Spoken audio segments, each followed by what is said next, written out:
அனைவருக்கும் வணக்கம்.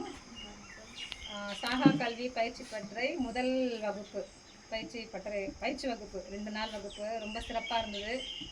இதில் நிறைய விஷயங்கள் ஐயா வந்து சொல்லிக் கொடுத்தாங்க, விளக்கங்கள் கொடுத்தாங்க.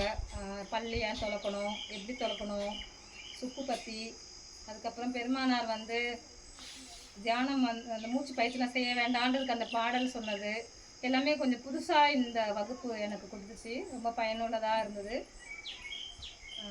ரொம்ப சிறப்பாக நிறைய விஷயங்கள் சகா கல்விக்கு சகா வரம் பெறதுக்கு இது ஒரு பெரிய உறுதுணையாக இருந்தது. இந்த பயிற்சி நிறைய விஷயங்களை கற்றுக்கிட்டோம், தவம் பண்ணோம். நிறையா நண்பர்கள் நிறைய பேர் சூழ இருந்து சமைச்சு சாப்பிட்டு ரொம்ப நல்லா 2 நாள் வாழ்ந்தோம்ல. 2 நாள் வாழ்ந்த வாழ்க்கை இருக்குல்ல. நேற்று முந்தா நாள் நைட்ல இருந்து இன்னைக்கு மத்தியானம் வரைக்கும் ஒரு நல்ல ஒரு சுற்றமும் சூழமும் சேர்ந்து நல்லா சமைச்சு சாப்பிட்டு சாகா கல்வி ஒரு கிளாரிட்டி கிடைச்சது. சாகா கல்விக்கு நன்றி ஐயா.